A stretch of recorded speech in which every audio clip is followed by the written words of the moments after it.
Wabarakatuh. Perkenalkan, nama saya Monica Dilari Briana. Di sini saya sebagai moderator.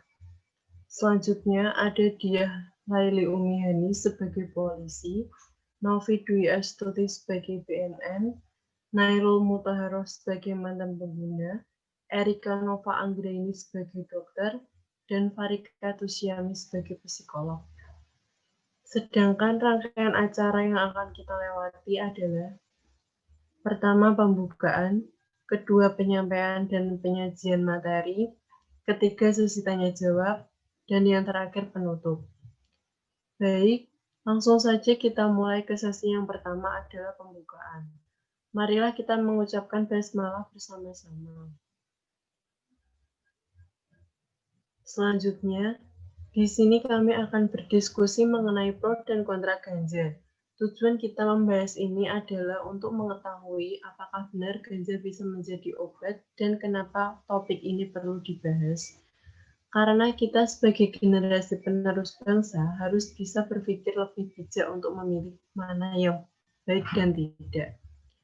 Kementerian Pertanian memasukkan ganja sebagai tanaman obat menuai kontroversi. Namun, di balik kontroversi tersebut, sejumlah penelitian menyebut ganja sebagai tanaman obat memang bisa menyembuhkan berbagai penyakit. Masuknya ganja sebagai tanaman obat tercantum dalam Keputusan Menteri Pertanian Republik Indonesia atau Kepmentan nomor 104 tahun 2020 tentang komoditas binaan Kementerian Pertanian. Akibat kontroversi, Kementerian Pertanian untuk sementara mencabut aturan tersebut. Baik, mungkin yang pertama Ibu Nairul bisa menceritakan bagaimana pengalaman Anda sebagai mantan pengguna. Untuk Ibu Nairul dipersilahkan. Baik, terima kasih atas kesempatannya. Sebelumnya, Assalamualaikum warahmatullahi wabarakatuh. Perkenalkan, saya Nairul Mutaharo. Saya akan sedikit bercerita tentang pengalaman saya. Terlepas dari ganja adalah obat atau tidak, tetapi yang saya tahu, ganja dapat merusak otak dan mental seseorang. Seperti yang pernah saya alami dulu, mengonsumsi ganja menyebabkan gangguan berpikir, kehilangan memori, serta fungsi otak akan berkurang. Tidak hanya itu, ganja juga menyebabkan insomnia, perubahan mood secara tiba-tiba, dan menurunnya nafsu makan. Ganja akan memberikan ketenangan sesaat dan akan meninggalkan penyesalan untuk selamanya. Semua itu sudah pernah saya alami sebagai mantan pengkonsumsi ganja. Bahkan sampai sekarang pun penyesalan itu masih terus membayangi. Sebagai masyarakat awam yang pernah salah jalan, menurut saya tidak ada untungnya mengkonsumsi narkoba. Yang ada hanya menambah beban untuk diri sendiri maupun untuk keluarga. Apapun alasannya, entah untuk alasan obat ataupun alasan yang lain, mengkonsumsi narkoba adalah kesalahan yang besar. Jadi sebisa mungkin kita harus menjauhi narkoba. Sekian yang bisa saya sampaikan. Wassalamualaikum warahmatullahi wabarakatuh.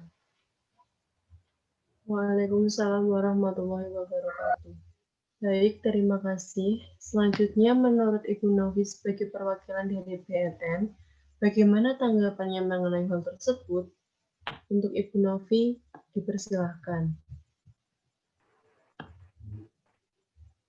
Baik, terima kasih atas waktu yang diberikan. Sebelumnya, Assalamualaikum warahmatullahi wabarakatuh.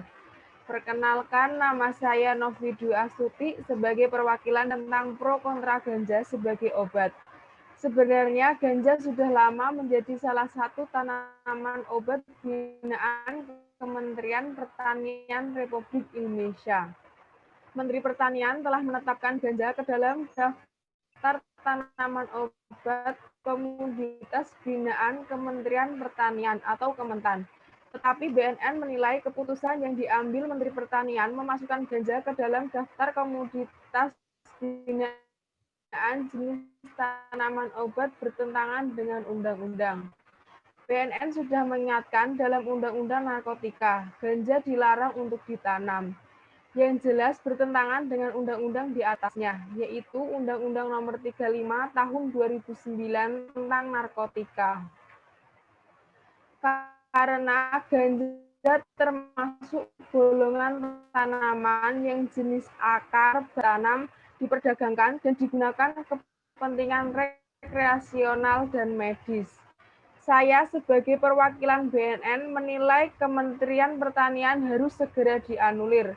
Artinya keputusan Kementan tersebut menyangkut ganja harus dianulir. Sekian yang bisa saya sampaikan. Terima kasih. Wassalamualaikum warahmatullahi wabarakatuh. Waalaikumsalam warahmatullahi wabarakatuh. Baik, terima kasih Ibu Novi. Selanjutnya, bagaimana pandangan Ibu Erika sebagai dokter mengenai hal tersebut? Ibu Erika, saya persilakan. Baik, terima kasih atas waktunya. Ganja dapat dikonsumsi, tapi sesuai dosis yang dianjurkan dan dalam pengawasan dokter. Dalam hal medis, ganja dapat meredakan rasa sakit, menambah nafsu makan, mengontrol gerak, dan memori. Adapun beberapa pendapat bahwa ganja dapat menjadi obat untuk penyakit khusus. Di beberapa negara sudah membuktikannya, dan dalam sejarah mereka, ganja sudah menjadi obat untuk beberapa penyakit. Namun, di Indonesia belum ada bukti yang kuat jika ganja dapat menjadi obat. Maka dari itu, di Indonesia tidak diperbolehkan untuk mengkonsumsi ganja. Penggunaan ganja juga menimbulkan beberapa resiko berbahaya, seperti sesak nafas, kelelahan, dan tidak bisa tidur. Terima kasih.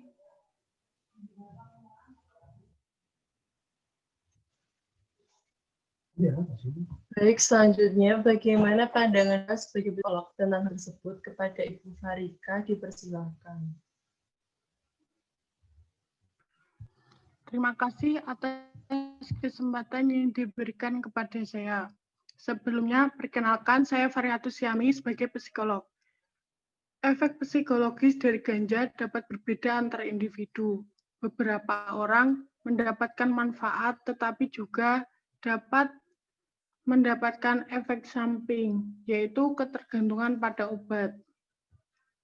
Selagi individu itu mengonsumsi obat yang tidak berlebihan, itu tidak apa-apa. Tetapi apabila individu itu sudah terlanjur kecanduan, sebaiknya dia mengikuti rehabilitas agar bisa dipulihkan.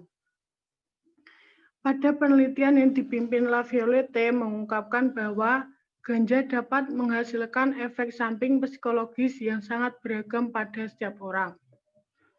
Berdasarkan penelitian yang dilansir Medical Express, tentang seseorang mendapatkan pengalaman atau efek buruk dari ganja, kemungkinan ditentukan oleh wilayah otak yang bertindak. Untuk itu, dapat dipahami bahwa efek psikologi pada ganja dapat berbeda-beda antara individu satu dengan yang lain.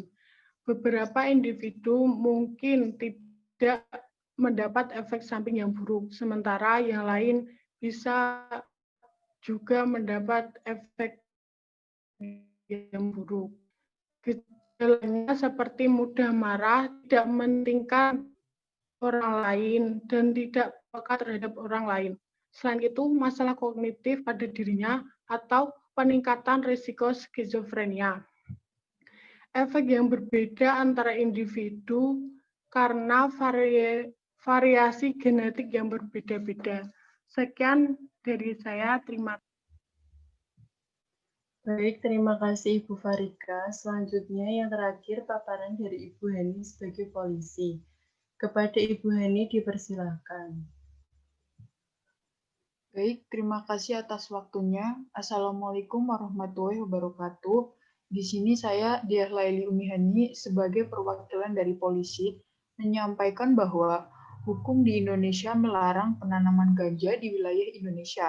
Sepanjang Undang-Undang Republik Indonesia tentang narkotika bahwa ganja dilarang untuk dipergunakan kepentingan medis pasal 8 UU RI nomor 35 tahun 2009. Maka kami sebagai pihak polisi akan menegakkannya.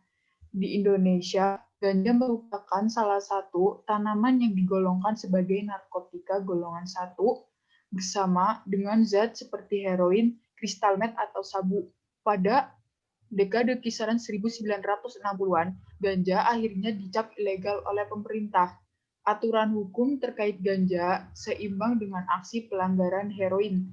Terlepas dari berbagai argumentasi bahwa ganja tidak berbahaya, pemakaian ganja memang mampu membawa dampak baik untuk kesehatan, tetapi juga banyak dampak buruk apabila seseorang menikmati ganja. Sekian, wassalamualaikum warahmatullahi wabarakatuh. Waalaikumsalam warahmatullahi wabarakatuh. Baik, terima kasih Ibu Hani. Selanjutnya kita memasuki acara yang ketiga, yaitu sesi tanya-jawab. Sebelum sesi tanya-jawab untuk hadirin dimulai, kami akan membuka sesi tanya-jawab untuk antar panelis terlebih dahulu. Kepada panelis dipersilahkan. Assalamualaikum warahmatullahi wabarakatuh. Saya ingin bertanya kepada Ibu Erika selaku dokter. Karena saya yakin masih banyak masyarakat Indonesia yang masih bingung, apakah mungkin dokter di Indonesia menyarankan penggunaan ganja kepada pasien untuk alasan pengobatan?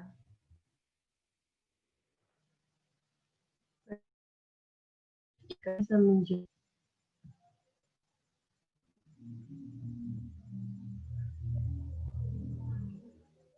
Baik, saya akan menjawab pertanyaan dari Ibu Nailul.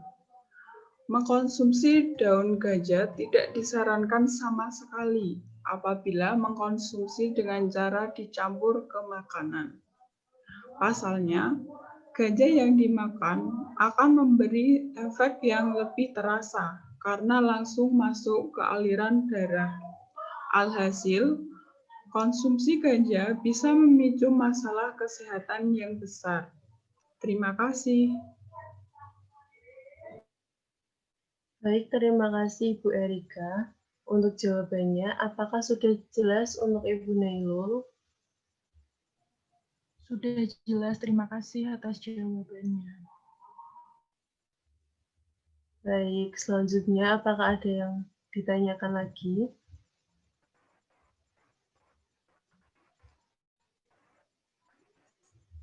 Saya ingin bertanya kepada Ibu Hani sebagai polisi, apakah bagi pengguna ganja di Indonesia biasanya akan dijatuhkan hukuman pidana selama berapa tahun? Baik, Ibu Hani, silakan menanggapi.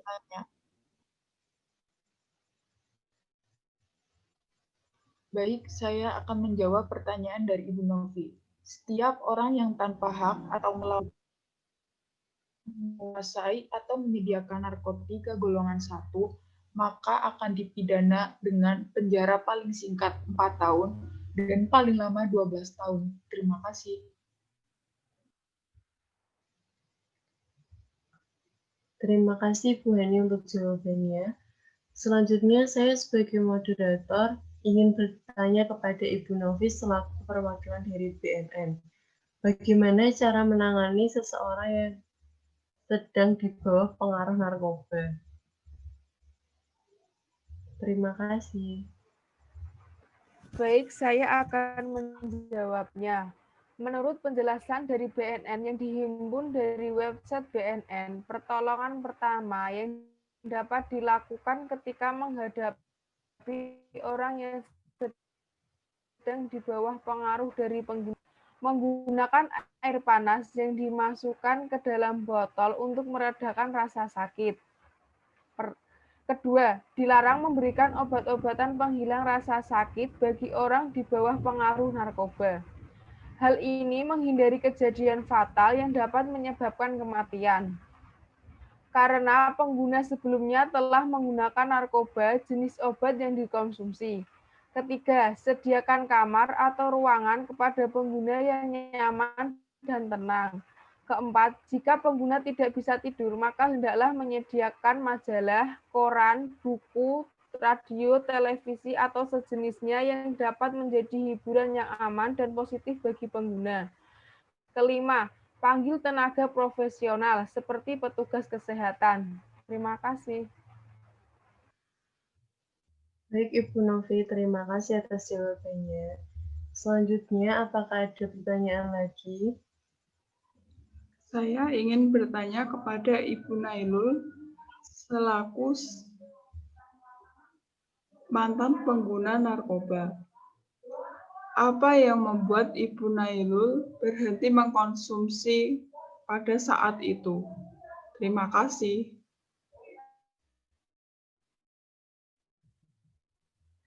Baik, Ibu Nailul bisa menjawab. Ya, baik, saya akan menjawab pertanyaan dari Ibu Erika.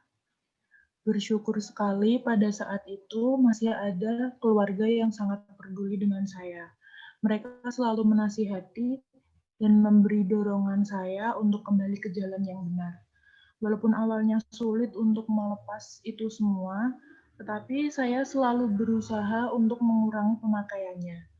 Hingga akhirnya saya diajak ke BNN dan di sanalah saya mendapat pembinaan dari psikolog, dari dokter kesehatan, dan para pengguna yang lainnya.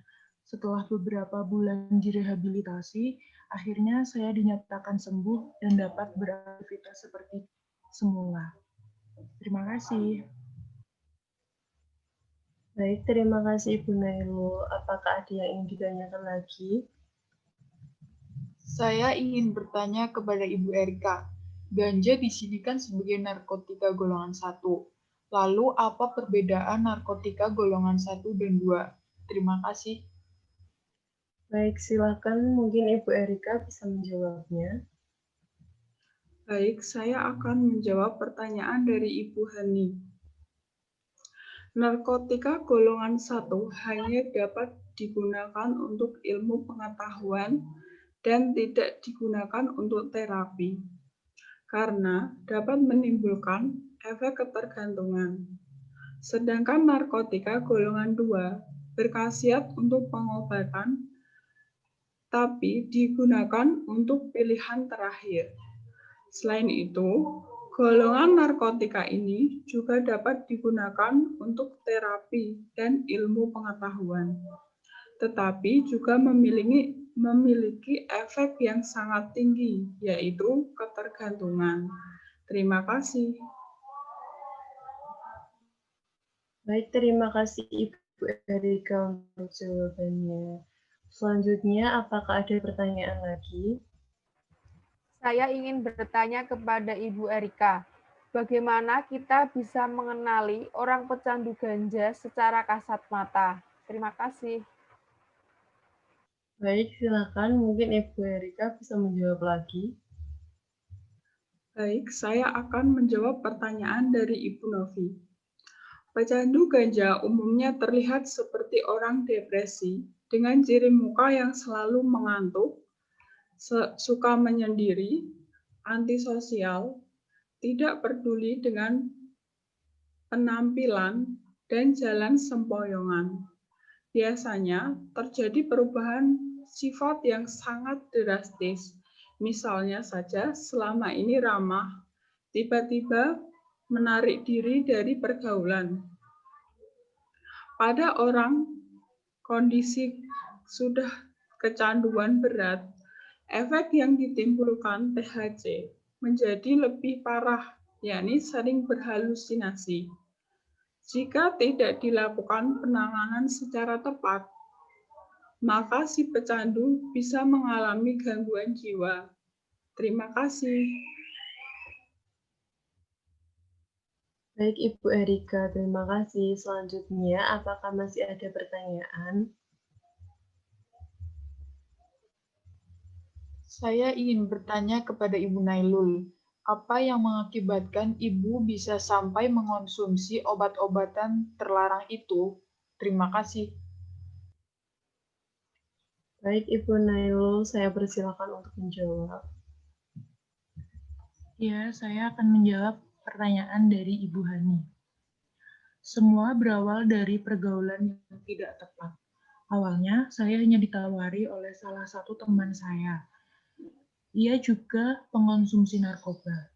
Saya sempat menolak tawaran itu, tetapi dengan kondisi pikiran saya yang sedang tidak stabil, dan saya sering tidak percaya diri karena berat badan saya, akhirnya saya menerima tawaran itu, dan lambat laun menjadi kecanduan. Seperti itu. Terima kasih. Selanjutnya, apakah ada yang ingin disampaikan atau ditanyakan lagi? Saya ingin bertanya kepada Ibu Hani sebagai polisi. Bagaimana cara Ibu untuk memusnahkan ganja? Dan apakah cara yang Ibu gunakan tidak membuat orang-orang di sekitar menjadi mabuk? Terima kasih. Baik, silakan mungkin Ibu Hani bisa menanggapinya. Biasanya kami memusnahkan ganja dengan cara dibakar dengan dicampur bahan bakar minyak, dan kami belum pernah mabok selama proses pembakaran karena akar pohon ganja disiram menggunakan solar saat dibakar. Jika hanya dipotong, maka pohon akan tumbuh lagi cabang-cabangnya. Sementara jika dicabut akan memerlukan banyak tenaga manusia. Terima kasih. Baik, terima kasih untuk jawabannya.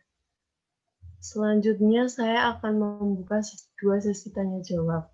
Sesi pertama ada 2 pertanyaan dari 2 audien, yaitu yang pertama, apakah mengkonsumsi ganja bisa menimbulkan gejala gangguan jiwa? Silakan yang ingin menjawab. Baik, saya akan menjawab pertanyaan tersebut. Iya, sangat bisa. Efek tersebut terjadi karena bekerja di area dopamin, sehingga bisa menimbulkan gejala seperti gangguan jiwa berat. Contohnya seperti perasaan curiga tinggi, marah-marah, hingga paranoid. Terima kasih.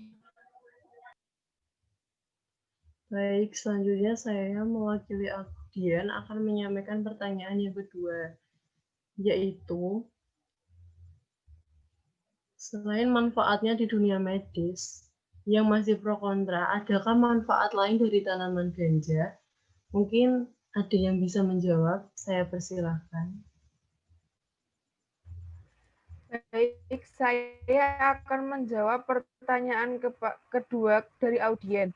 Selain manfaatnya dalam dunia medis, ganja atau dalam bahasa ilmiahnya cannabis sativa, batang ganja menghasilkan kesimpulan. Dari batang dan akarnya dapat diperoleh serat yang kuat. Daunnya dapat digunakan untuk membuat obat, sementara dari bunga dan bijinya bisa digunakan bakar mobil kelas.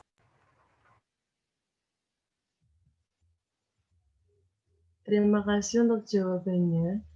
Selanjutnya kita memasuki sesi kedua untuk tanya jawab. Saya mewakili audien akan menyampaikan pertanyaan selanjutnya, yakni bagaimana cara kita agar bisa terhindar dari narkoba. Mungkin ada yang ingin menjawab, saya persilahkan. Baik, saya akan menjawab pertanyaan tersebut dengan cara mencari tahu apa itu narkoba, serta dampak negatifnya bagi kesehatan tubuh. Memilih lingkungan pergaulan yang baik, melakukan berbagai kegiatan positif, seperti belajar maupun olahraga, digunakan waktu luang untuk bersantai bersama keluarga, teman, dan ataupun melakukan kegiatan positif lainnya. Jika memiliki masalah, sebaiknya jangan menggunakan narkoba sebagai pelarian. Terima kasih. Baik, terima kasih untuk jawabannya. Selanjutnya ini ada pertanyaan terakhir dari audien, yaitu apa saja ciri-ciri ganja yang dapat kita ketahui sebagai orang awam. Yang ingin menjawab, saya persilahkan.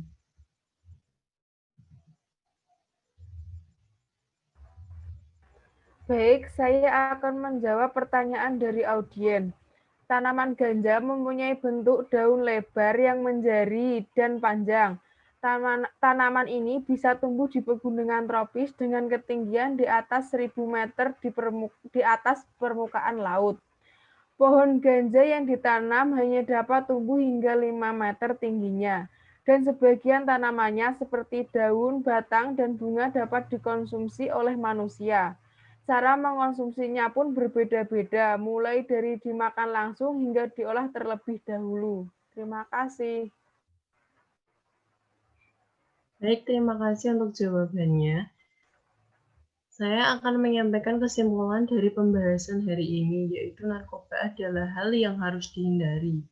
Pengguna narkoba dapat mengakibatkan hilangnya kontrol diri sehingga dapat membahayakan orang lain dan lingkungan, membahayakan kesehatan bagi si pengguna dan juga kehilangan banyak kesempatan untuk memaksimalisasi kerja otak di ranah pendidikan maupun pekerjaan. Oleh karena itu, pergaulan harus dijaga agar jangan sampai terjerumus ke wilayah tersebut. Adapun jika Anda bercandu, sesegera mungkin dilakukan tindakan perawatan sehingga dapat dipulihkan dan disembuhkan, bukan malah dijauhi. Pemerintah harus bertindak tegas terhadap pengedaran narkoba dan bertindak arif serta responsif terhadap pengguna agar masa depan mereka dapat terselamatkan. Ganja adalah tumbuhan budidaya penghasil serat, namun lebih dikenal karena kandungan zat narkotika pada bijinya, tetrahidrokannabinol, yang dapat membuat pemakainya mengalami euforia atau rasa senang berkepanjangan tanpa sebab. Tanaman ganja merupakan jenis tumbuhan yang digolongkan kepada jenis narkotika, disebabkan beberapa banyak bahaya yang ditimbulkan darinya, seperti merusak akal, mental, akhlak, kesehatan, dan sebagainya. Meskipun bahayanya tergolong ringan, bila dibandingkan dengan barang-barang narkotika lainnya, ia tetap mengandung bahaya. Bahkan ia merupakan pintu masuk untuk mencoba narkotika lainnya yang lebih berbahaya. Baik, sebelum kita tutup acara ini, adakah pesan yang ingin disampaikan kepada masyarakat Indonesia untuk menjauhi narkoba? Mungkin dari Ibu Erika sebagai dokter bisa menyampaikan pesannya. Ibu Erika, saya persilakan. Baik, pesan saya untuk masyarakat adalah ayo jauhi narkoba, karena narkoba bisa merugikan diri sendiri dan orang lain. Sayangilah diri kita dan anak cucu kita, karena kita adalah penerus bangsa. Sehatkan otak dan raga, jangan sampai negara ini hancur karena narkoba. Terima kasih. Baik, terima kasih. Selanjutnya, Ibu Novi, mungkin selaku dari perwakilan BNN bisa menyampaikan pesannya. Saya ingin menyampaikan pesan kepada masyarakat Indonesia. Jangan sekali-sekali untuk mencoba narkoba, karena mencoba narkoba bisa merugikan orang yang ada di sekitar kita dan diri kita sendiri. Ingatlah, di sekitar kita masih banyak orang yang sayang sama kita. Jauhi narkoba. Terima kasih. Terima kasih. Selanjutnya, Ibu Heni sebagai polisi mungkin bisa menambahkan pesan untuk masyarakat. Ibu Heni, saya persilahkan. Pesan saya sebagai perwakilan pihak polisi kepada remaja Indonesia adalah tentukan cita-cita, fokus pada apa yang ingin digapai, pilih pergaulan positif, dan sadari kalau narkoba itu merusak segala-galanya, termasuk masa depan. Terima kasih. Terima kasih, Ibu Hani. Selanjutnya, Ibu Nailul mungkin dari mantan pengguna narkoba sendiri bisa menyampaikan pesannya bagi masyarakat. Pesan saya, jangan pernah mencoba yang namanya narkoba. Sekali Anda mencoba, Anda akan terbelenggu seumur hidup. Narkoba bisa membawa kita ke dalam lingkaran hitam. Apa yang kita miliki akan sirna dibuat oleh narkoba. Terima kasih. Terima kasih Ibu Nailul. Mungkin Ibu Farika bisa menambahkan. Pesan saya, sebagai penerus bangsa yang baik, sebaiknya jangan mengonsumsi narkoba, karena narkoba dapat menambah masalah pada diri kita dan berdampak pada orang lain. Terima kasih. Baik, terima kasih Ibu Farika. Dan selanjutnya, kita memasuki acara yang terakhir, yaitu penutup. Demikian tadi presentasi kelompok kami. Mari kita mengucapkan Alhamdulillah bersama. Saya sebagai moderator dan juga mewakili kelompok memohon maaf atas kekurangannya dan terima kasih untuk perhatiannya. Wassalamualaikum warahmatullahi wabarakatuh.